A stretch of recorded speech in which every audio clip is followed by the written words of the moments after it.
First of all, you don't know me. We're all about that high school drama girl, all about them high school queens. We'll take you for a ride in our comic girl, drama girl, cheering for the right team. Drama queens, smart girl, rough girl, fashion but you're tough girl. You could sit with us, girl. Drama queens, drama queens, drama queens, drama queens. Babes, we just watched a doozy of an episode. Some good. Some good and some very bad. Is that what you were going to say? Girl, it's just the yin and the yang. We got two sides of the coin today. And thankfully, we have the most remarkable woman here to help us get through it. We sure do. Guys, we're here for episode 9 of season 5. For tonight, you're only here to know, much more commonly known as the library episode. We all had some pretty fond memories of this. And then, good God, we watched it and we were like, wow, half of this script is gorgeous and half of it is so embarrassing. Yeah, pay your writers, friends. Don't go on strike again. Pay writers. Oh, man. But Hilarie is right. We have an incredible guest with us today. Yes, we do. The fabulous, beautiful, incredibly talented, and just the best kind person I know. Michaela McManus is here. And we're so excited to bring her in. Bring her in. How do you look the exact same? You have not aged a day. What? Yeah. Nice. You're being really sweet. No. Listen, I turned 40 last month. It's like, woo, welcome. Yes, mama. Yeah, you're the baby of the group. Welcome. Yeah. She's like, are you casting spells? What are you doing to stay all young? Because I'm also 40 and don't look nearly like you. Thank you for your patience. I had a technical difficulty. My phone, my computer wasn't working, and Mike Daniels had to come to the rescue and lend me ran up. Can we just start with that then? Can we start with Mike Daniels? Let's just dive in. Start with Mike. Yeah. The Lindsay character came in and changed the game because she stole Lucas's heart and, was really competition in a way that I don't think Peyton or me as an actor was anticipating. But in real life, your love story on the show was very sweet and seemingly not terribly complicated. You guys fell in love and ran away, right? Yes. I mean, it happens at the end. So we were never together while I was filming. Oh, really? Oh, did you even know each other? I met him. So the previous episode to the one that we're going to talk about, he wrote. Yes. And it was beautiful. Yeah. Yeah. So I remember I'd get my script at the Riverview where I would stay. Yeah. It would land on my doorstep in a nice little manila envelope. And it was like Christmas. Every time I'd open my door, I'd be like, oh, what's happening? And the song that had been in my head that whole week was Please, Please Let Me Get What I Want from the Smiths. That song was in my head. And I see this script. And I'm like, oh my gosh, that's so weird. That song's been in my head all week by Mike Daniels. I'm like, who's this? And then I read it was my favorite script up to that point. It's so good. And then he came for his episode because he was a first-time writer that year. That was his first season and first ever writing job. Oh my God. Yeah. Yeah. He was a staff writer. And he came down for 2 days or something. And we had a big group dinner. Sophia, you were there. I remember. And it was Joe was there and Tori was there, I think. And I forget what restaurant, I forget the name of it, but it was on that main strip. It was Deluxe or Circa, one or the other. It was Deluxe. And I was like, man, this guy is so sweet. And he's so what I need in this business. I'd already kind of worked it out in my head. I was like, can't really go for the actor or the music. That was my thing up to that point. I was like, but this guy is so sweet and so charming. And I really felt a connection with him right away. Mm-hmm. And then cut to the charity basketball game months and months later. I think we must have been shooting the finale or something. Oh, is that what it was? Yeah. And we awkwardly got thrown into a transpo van together because we were staying in the same hotel. We had a couple of, it was like a rocky start, like some awkward moments because I was kind of like pushing on him. But wait, after that dinner, did you guys exchange numbers? Were you texting? Were you in touch? No, he did have my number. I feel like he texted me when his episode aired to be like, I loved you in the show or whatever. Yeah, So weird. I never got a text. Did you girls get texts? No, not me. Never. Certainly did not. It was a ruse. And then we ended up in the van together having these like awkward, bumpy moments. And Lisa was staying in my room with me because she wasn't shooting in that episode, but she wanted to come for the charity game. I was like, come, stay in my room. We'll hang out, Millicent. And she joined me. And when I got back to my room, I was like, I had some awkward moments with this writer, Mike Daniels, but he's so cute. There's something about him I really like. And all of a sudden, ding, ding, we both get texts at the same time. And it's from Mike. And he goes, I'm staying in the room directly underneath you guys, and I can hear everything you're saying. Stop! Oh no! No way! We were just like stopped speaking entirely. Like for the rest of the night, we were just like, Were you on the balcony or were you just in the room? Inside the room. That's terrifying. Really what he heard was just like giggling and like, because we were just girl talking. And he was making a joke, not knowing I'm talking about you.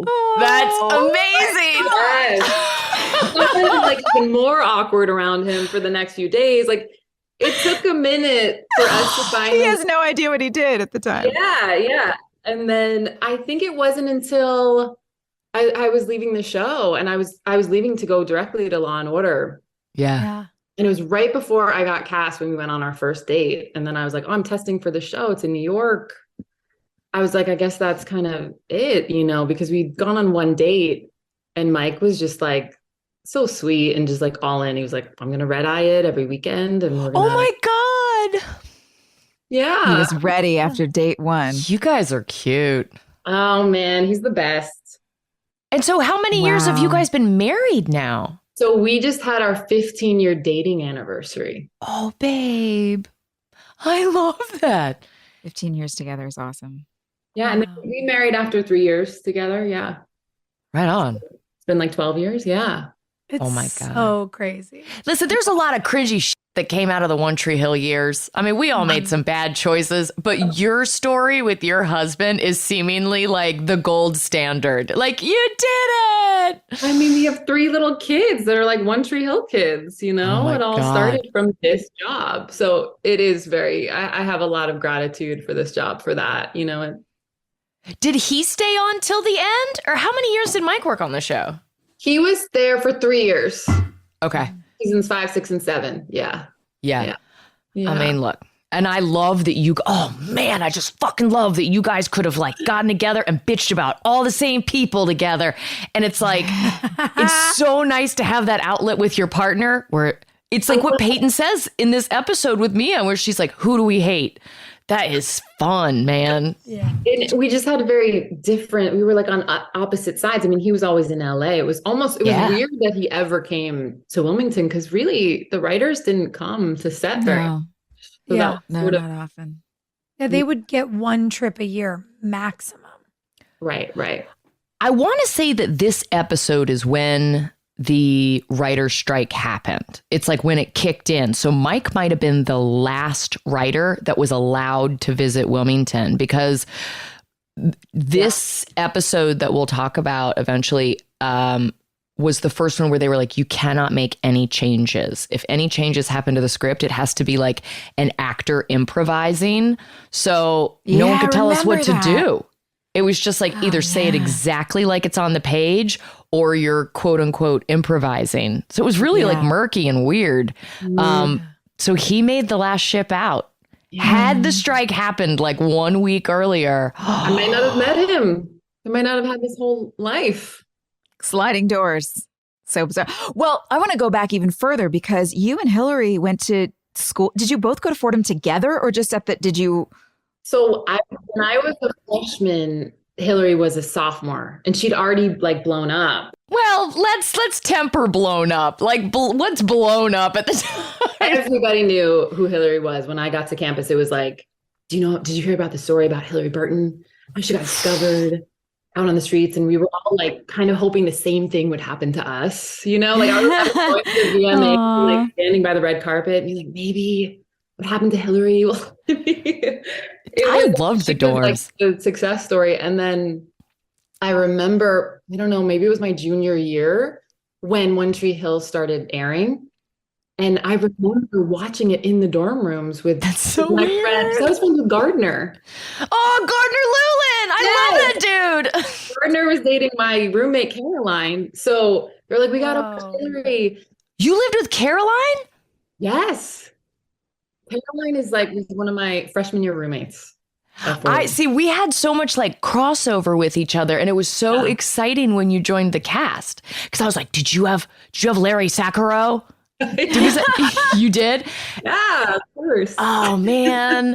And it was so nice because, when you go to a place like Wilmington and you start filming a show and you've had this whole other life that no one there knows about, to have someone come in and be like, no, I know about your last chapter. And also let's gossip. Tell me everything. I wanted to know everything. It's such a strange connection though, because it's such a small school, Yeah.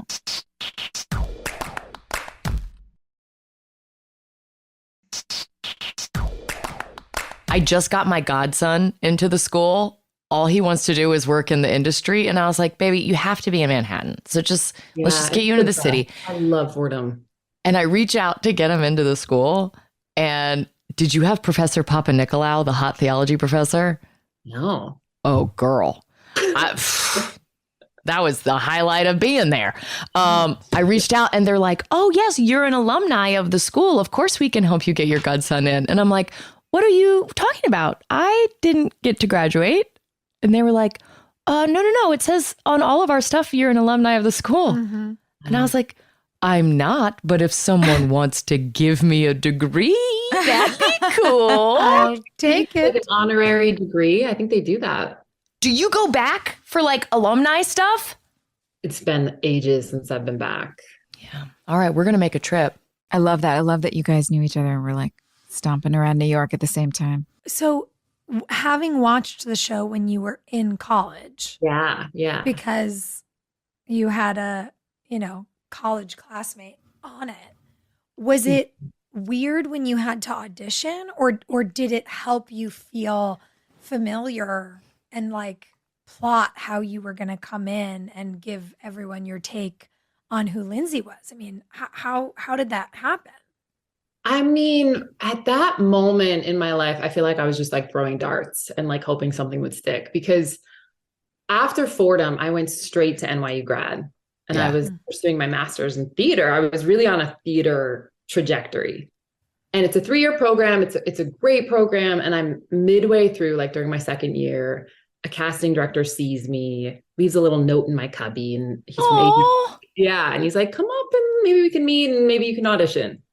So I start going up during my lunch breaks, which is totally not allowed in the program, because it's like there's 18 kids in my class. It's like, it's one of those. Oh, that's right. They don't want you like doing stuff outside of the program. It's super taboo. It's very much like in line with like Juilliard and Yale drama. It's like you're serious. You're here 24/7. This is your life. You're not going to do a teen drama. Not that riffraff. But I was hungry, and I had this little moment where I was like, oh gosh, that's so enticing to get to have some experience. I'd always wanted to work on camera. So I went up and I started auditioning, and all of a sudden I'm testing for a show, the show Brothers and Sisters with Sally. Oh yeah. I'm like, are you kidding? Like, Sally Field. Right. I don't get the part, but it just kind of threw everything into a spiral. And they caught wind of it because I had to LA. I have to leave and not. What was your lie? You were like, I have to visit my grandmother in Los Angeles. Honestly, I was too much of a like good girl that I couldn't lie. I was like, so I'm testing for a show. And it was like, what? They were not happy about it. I went anyway. I didn't get the part, but it just kind of, the wheels started turning. Mm-hmm. And so I left school halfway through, which felt like such a, gamble, such a leap. the stakes were so high to like make something of this because, you know, and I got One Tree Hill like 5 months later, which is insane looking back, you know, so lucky. It's so meta in that, I mean, One Tree Hill was on when you were in college, so you already kind of knew what we were doing. And then Lindsay knows everything about Brooke and Peyton and Haley and everybody, but they don't necessarily like know her. And so it's like that duality is weird. That's funny. I think of it that way. That's so true. Yeah. You had all the intel. Oh, man. Did having that intel and knowing that Lindsay was going to come in as the wedge between Lucas and Peyton, was it intimidating or was it exciting or both? Oh my God. The whole experience for me was just like massively intimidating. Oh, really? No.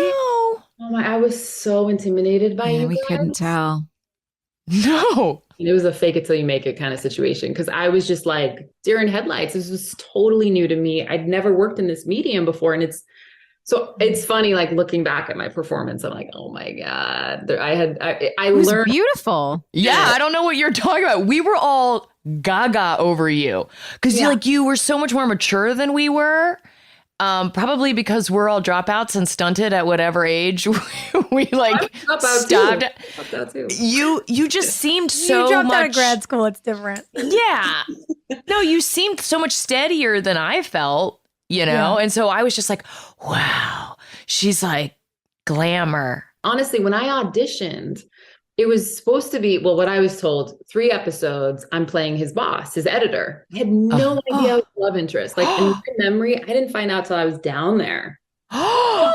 No way. Being the professional, like wearing my pencil skirt to the audition, like I'm the editor, you know? And then It's kind of smart that they didn't tell you guys that though, because that would have been extra intimidating for people. Like you're coming in as a love interest for the lead guy on One Tree Hill. That would have been you're right. Like messed with your brain a little. You're right. Like I was like, okay, this is a great job because it's 3 episodes. It's a great amount of experience I don't have. And then I feel like I was in a fitting or something when somebody was like, no, you're his love interest. And I was like, oh, but I'm only here for 3 episodes. Always the costumer always knows. Wardrobe knows, man. They're already fitting you for wedding dresses and a little longer. You know, I think it's gonna last longer than 3 episodes. Yeah. Oh, I love that you didn't know. I did not know. And I was just so nervous about all of it. I was like, oh my God, they're gonna see right through me. I have no experience. And you guys were the ones who just like had it together on a level that was so wild to me. Like I remember at the table read, I remember a couple things. One, when they drop all of the new pages, you know, and they're pink pages or blue pages back in the day when they were hard copies. And I remember, Sophia, you just like rifling through your script and like putting the new pages in where they belonged. And I had no idea what you were doing. It was just like, what's happening? She's taking pages, she's taking them out, she's putting them in. Like, it was so like, am I supposed to be doing this? I know. And I was just like, I was literally just like watching you steadily, like, do I need to do this? How do I do this? And then I made the connection with you, Hilarie, about like our Fordham thing. Yeah. Come to my house. And I was like, oh, okay. And you had me over for dinner and I pull up to your house and it's no. It's a scary house though. Like we're so young and like fresh out of school. Like I walk in, you have like this cool taxidermy. You were just cool. That house was freaky, man. I apologize. I loved it. It was great. Cool. And then you cooked like seared tuna. And I was like, I don't even know where to begin making a meal like this. I'm like 23, 24 years old, you know. I was so intimidated by all of you. You just like had it together. And, you know, you were in season 5 of the show and, you know, had worked before then. I was a fish out of the water, to say the least, you know.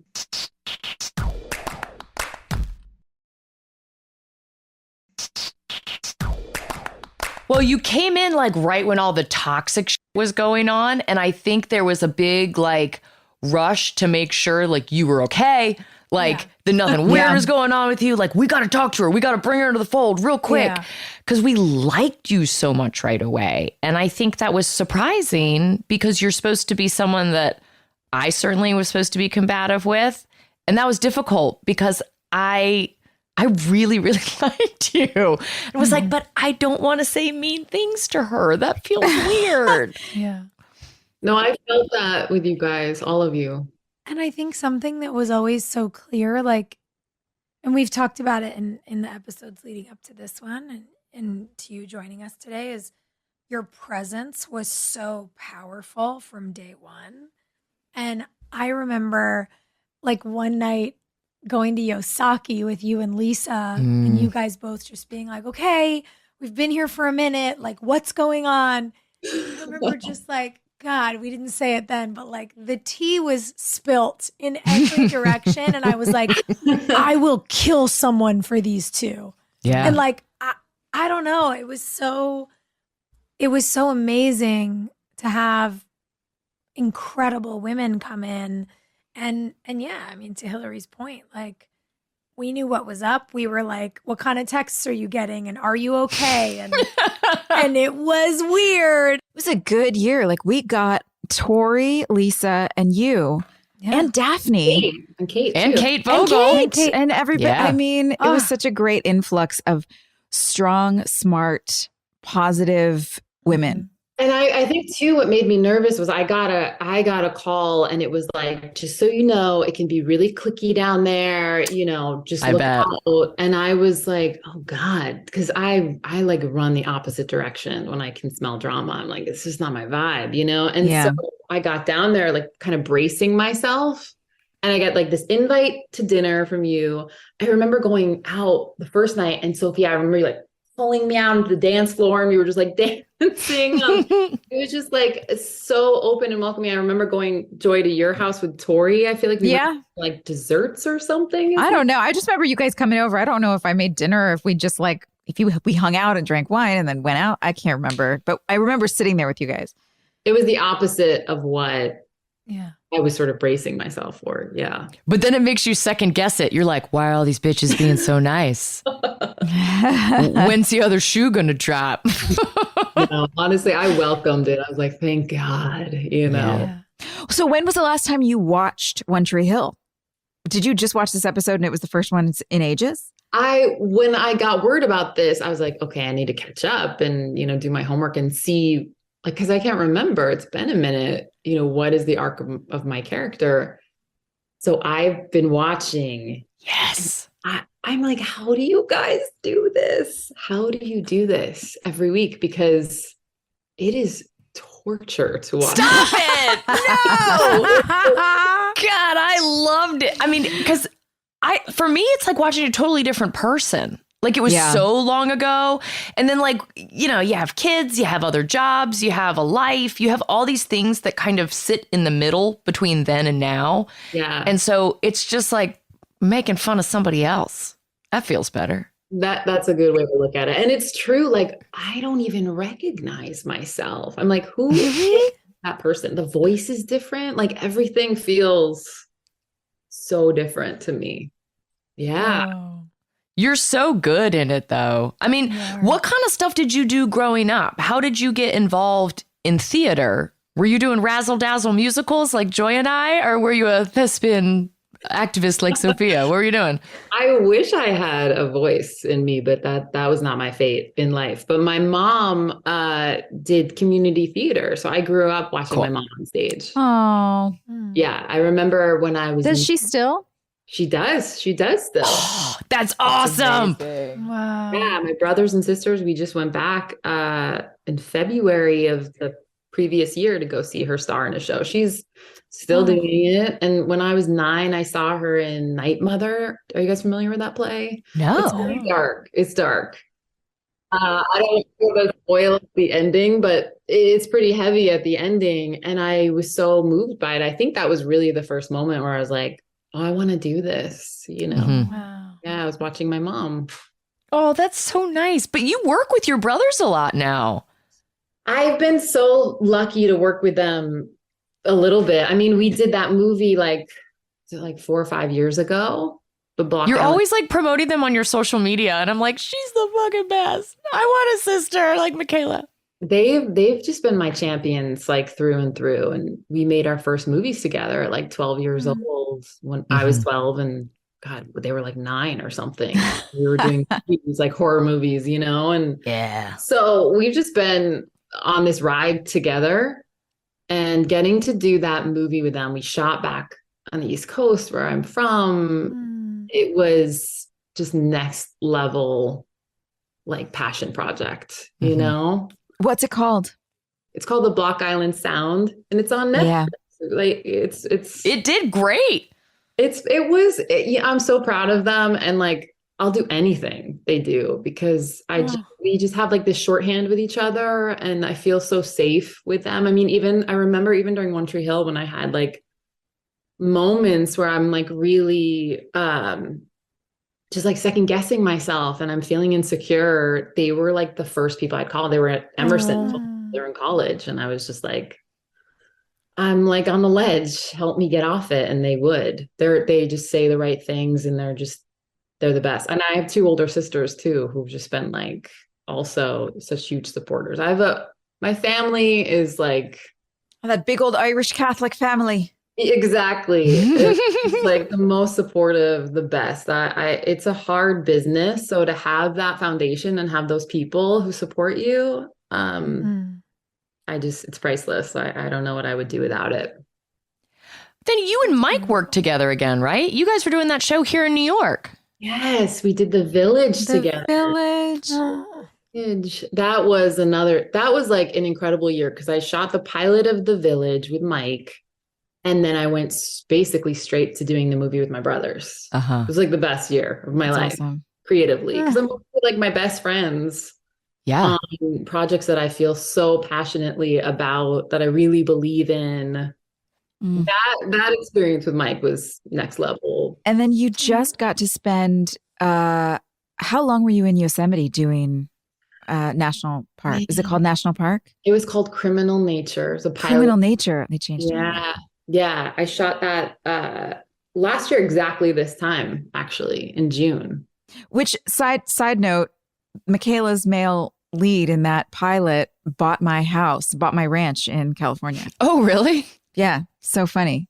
So funny because I'd been to that house. That was the last time I saw you. It was right at the start of the pandemic. Yeah. And we're all like looking for something to do. That's right. Brought the kids out to see the horses. We went out to see the horses and I've been to that house since to see Parker, who now owns that house. Like so weird. That's so. Is it very different? I have to keep meaning to text his wife and ask her to send me pictures of the house and what they did to it. I mean, such an amazing property. You know? It's a special place. I'm dying to know. That's so funny. So back to Yosemite though, because you were there for how long? So that shoot, we were down in New Mexico for 2 weeks. Yeah. And then we split it up and then we had a whole other unit, like an entirely different crew. And we went up to Yosemite. So we were in Yosemite for 3 days, which was incredible. So cool. Yeah. Because they don't really let people. Yeah. I was going to say, do they shoot there? I don't feel like that's a environmental friendly green light situation. No, it was like we had a very small footprint, like no trailers. Like it felt very indie film, you know? Where are you going to put a trailer with the buffalo? That's so weird. It's like but it was so great. It was like such a fun project that sadly, you know, it didn't go.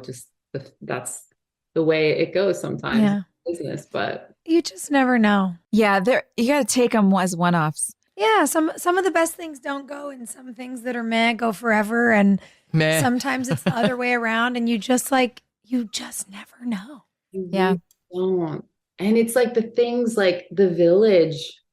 I could have spent the rest of my life on that show and been just like the happiest person on earth. But you know, we got 1 season, and that was that. But lucky to get the season. You know, you never know. Yeah. After working on like One Tree Hill and having, you know, obviously some very public toxic situations, I find that I only want to work with people I already know now. Like those are the only jobs I want to do. If it's with like relatives or family members or lifelong friends and things like that, if you could do a project with anyone that you in your circle that you haven't worked with yet, like who are you going to do the next gig with? Yeah. I haven't worked with yet. Yeah, I mean, you've worked with your husband and your brothers.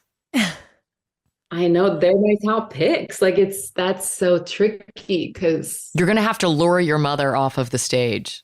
Just be like, Mommy, Yes. Mommy, join me. That would be cool. that would be so cool to get to do something. Honestly, to do something on stage with my mom would be so special. To do Night Mother, which was the show. Oh, yeah. That's full circle. Mother-daughter. Has it ever been made into a film? I feel like it must have been. I mean, yeah, I should know that, but I don't. We have some research to do. That would be really cool. Yeah, let's go get funding. Done. Sissy Spacek and Anne Bancroft did it in 1986. Doesn't count. Yeah, it's been a long Said time. with all the love in my heart, they're fabulous. Reboot. But like everything's getting rebooted these days. Come time on. for a new one. Yeah.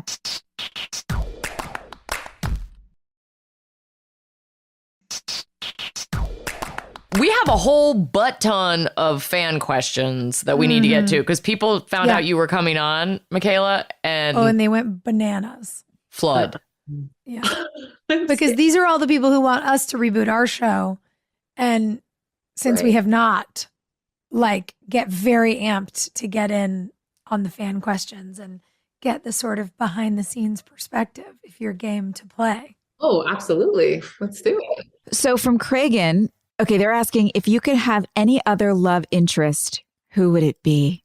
Ooh. Who else could Lindsay have had a little dalliance with in Tree Hill? These are the kinds of questions. It's like, I love that our fans use their imagination and love to suppose every possible scenario that could have happened and maybe should have happened.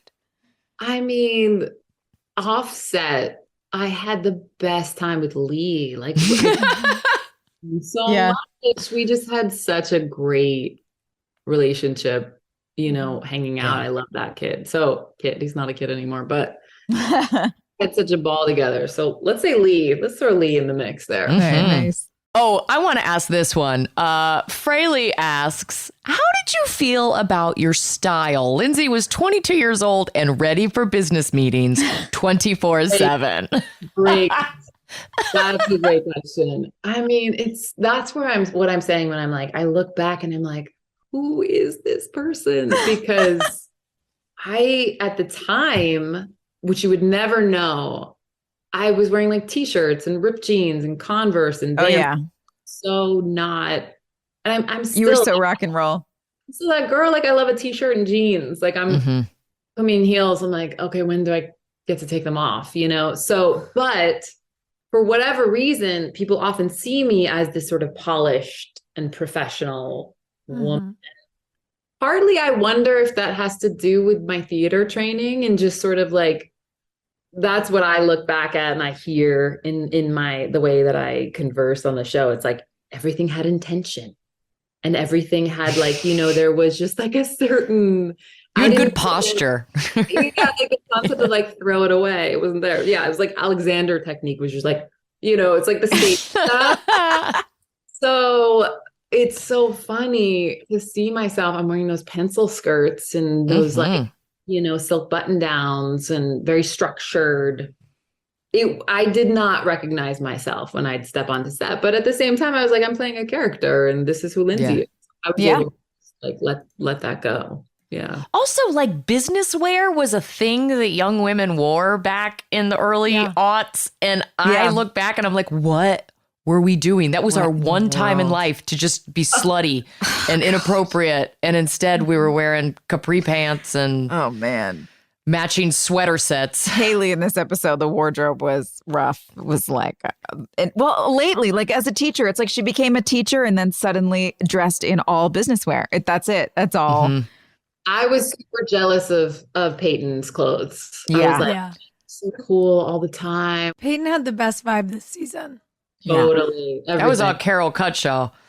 But there really was, you're right. There was such an era of like young professional business wear. Oh, God. I feel like I look like I'm in my 40s on the show. You don't. No, but they didn't. They did the same thing to Alice. They made Alice all like super serious too. Mouth's boss. Except she was in all short skirts. Yeah, she had baby size. Yeah. But one of the benefits of playing older or looking older when you're that young is that as you age, people are constantly amazed that you have stayed the same. Yeah. Wow. True. Yeah. You haven't changed at all. Okay. Steph wants to know, what was your favorite Lindsay moment and what was the most challenging one? Okay, well, this is the same answer, actually. Oh. And it was from this episode. Mm. It was the speech that I had Yeah. to give about my dad. And I read it on the page and I was like, oof, this is tough.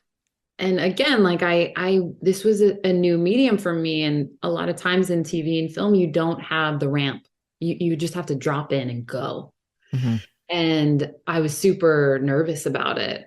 And I don't know if you guys remember, but I had like this mini breakdown. I remember. Yeah. Okay. So we were in our cast chairs in our little cast holding room.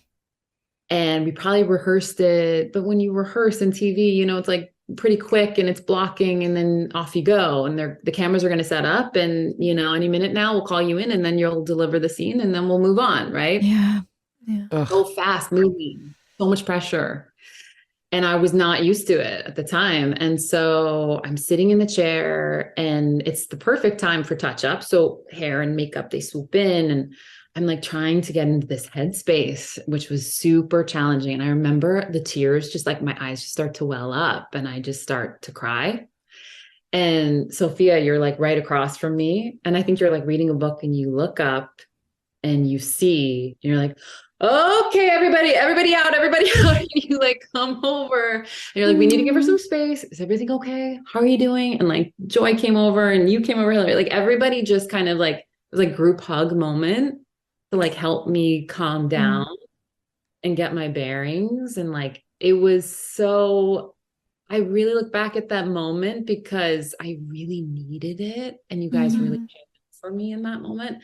And when I watched that scene last night, I was like, I'm so proud of that because I was able to get to that place, but only because I had this support of my cast. Yeah. Dude, you did that scene in like 2 takes. Yeah. Like I remember after the first time you did it, I mean, the crew members were like, whoa. Yeah. It was so real. But you got me there. Like it was all built No, up. And- that was in you. You just needed us to clear some space, man. Yeah. You just needed a minute. It's so wild that you're talking about this because, you know, we have these weird like moments, right? Where you get the sense memory from this stuff. And we're all Zooming from all different parts of the country right now. And I'm in London and it's 12:30 in the morning. And I'm walking every day, you know, from and like I'm trying to learn the city. So I get off at like different train stops that are around where our theater is. So I can like go in. And every day when I like walk from a different train station to the theater, I just have like playlists going. And I went back into my phone and I scrolled into like an old mix and Explosions in the Sky came on. And I literally was like, this was 3 days ago and we were prepping for this episode. And I was like, oh my God, I remember that night being like here and like what a weirdly intimate thing. I just like stuck my earbuds in your ears and was like, listen to this song. And in the library. And then like, I just remember it's one of those things that anytime I hear that album, I think of you. And like, I was walking to work, you know, 15 years after we did that scene in the library that night. And so I just thought about the story you just told, like literally 3 days ago. Oh, it's so cool. It's so cool how things like that stick with you. It's crazy, right? Yeah, it's awesome. Like it just, and suddenly you're right back there with your team. I just so appreciate you teaching me like, hey, take your moment, take your space. And you know, it took me a while to kind of gain that confidence to be like, oh, I'm going to listen to my earbuds. I'm going to have a voice in this and not just be like, okay, I'll sit here and I'll do that and I'll do, you know what I mean? Yes. That it's a collaboration and that's how we do our best work. And yeah, you guys taught me so much on this show. So That much. is important to do that. It really is, because it's easy to walk into an environment that you feel a little intimidated and you just want to I just want to just do my best and not create any waves. And man, that's just, there's no real creativity there. And I think real artists crave that. Like, please show up with an idea. Even if it's terrible and crazy, it's an idea and we can play with it and maybe something interesting will come out of that idea. But if we're all just playing it safe, I don't know, nothing exciting happens, you know? So I love that you were willing to kind of take up that space. Hilarie, was it hard for you? That was the most mean I've ever seen Peyton in the show. Yeah. That, you know, and I know you had to push. I mean, I'm assuming you justified that by knowing that you had to push that hard in order for Lindsay to really like snap. Was that hard? Did it feel like unnecessary, out of character, or did you? I would just love to know kind of what you were thinking about that when you read it, and then when you had to do it. Were you told like go further? What was that like? Yeah, I mean, obviously there's a ton of stuff going on behind the scenes. So I think there was a bit of character assassination that was happening, and I was super protective. But I also felt super safe with Michaela, that we could just cut the shit and be like, hey, we're going to say these horrible things and we're going to do this job and it's going to feel very uncomfortable. And I think being able to cut through kind of that murkiness, especially women that are pit against each other in a pretty dark industry. I don't know. Sometimes you need years of a relationship to do that with someone. And sometimes you just need like couple days. And I feel like we were able to do that in a really like healthy, safe way, so that made me love it. That made me be like, yeah, let's fight. But you didn't have a reaction when you got that, like, why would Peyton do this or say these things? It just struck me as out of character. I'm watching it and I'm like, whoa. I know. I feel like we're going to force Michaela to stick around and talk about the actual episode with us and just dissect the shit out of it. This is the perfect episode for Lindsay's commentary, because at this point she knows all of these Tree Hill girls and it's like, I'm done with your bullshit. I'm done. Done. Do we have any more fan questions we want to hit? There's one I want to read. There are so many and they're so good, but Megan's question has to be the last fan It question. must be addressed. It must be addressed. What is your take on the bamboo? Was it friendly or was Lindsay claiming her territory? That's so funny. No, it was all friendly, all Bullshit. love.